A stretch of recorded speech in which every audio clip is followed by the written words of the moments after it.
Good evening, Grove. It's a wonderful opportunity to be with you, to be able to communicate my heart. First and foremost, thank you for taking the time tonight to just sit with me. I'm not going to try to give you too much information. I'm going to try to be very simple and specific. First of all, let me talk to you as a pastor.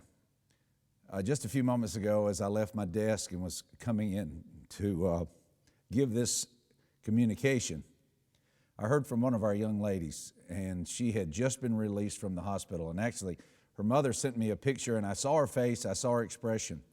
And immediately, I felt my pastor's heart begin to break. Because I thought, man, I would love to be able to hug that child and to be able to say something to her face to face. But I realized that wouldn't be possible. So I sent a note, and her mother read it to her, and it was sweet. But again, it reminds me of my heart longs for us to return to be together. You see, I believe with all my heart the church was created by God, birthed by God to worship. And certainly you can do that in your homes, and you should. But I also am aware that according to the New Testament, we were birthed as a church to worship together. And I want to do that as soon as we possibly can.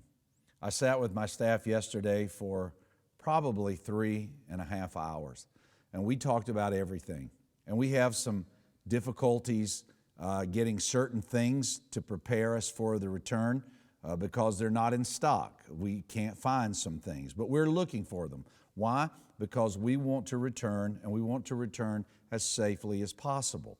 We want you to feel safe when you return. We've always practiced cleanliness. My mother said, cleanliness is next to godliness. So we're going to always practice that, but we want to do it according to CDC guidelines, which I want you to know we have sought to follow every step of the way. The problem is we listen to the CDC, we listen to Governor Kemp, we listen to different news outlets, and everybody has something different to say. I don't know about you, but I'm exhausted, absolutely exhausted with the change as far as they say this, then they change it, and then they say this, and then they change it.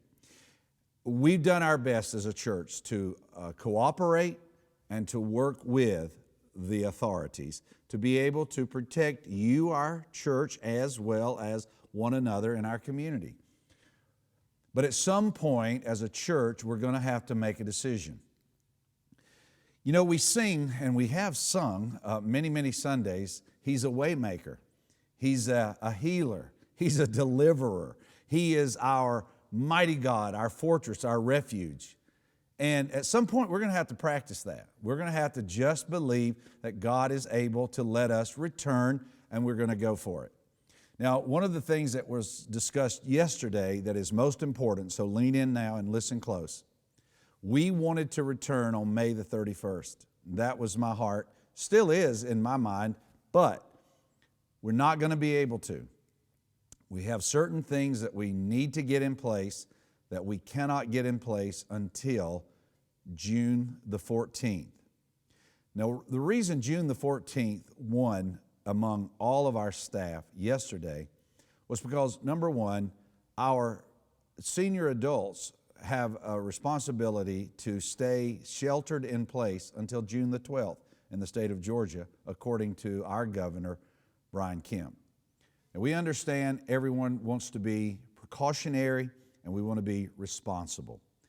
We also want to be in unity, and therefore we'll be returning together because after the 12th, Lord willing, with no changes, on June the 12th, the ban is lifted, and our senior adults then would be allowed to return with us as a congregation. We will not leave them out. So on June 14th, say it out loud, church, June 14th, we will return. At this point, we're going to return to one service on Sunday morning at 10 a.m. We may have to eventually go to two services. We'll see. I'm willing to do whatever it takes, but we have to start somewhere. And so June 14th, 10 a.m., one service, we will be here together by the grace of God for our restart. I want you to know that I love you. I'm honored to be a part of this great church, and I thank you for your steadfast faithfulness. I've watched you watch online because I can see how many are coming online and watching each week. And we started a little high, and it's began to settle over the last 6-7 weeks. And we know it's important to come back together. But I'm going to ask you to be steadfast and immovable. I'm going to ask you to be tuning in with us on Sunday mornings for the next couple of weeks. And then I'll see you, Lord willing, June 14th, 10 a.m. Please know again, I love you, and may the will of God be done in our church. Have a good evening, and God be with you till we meet again.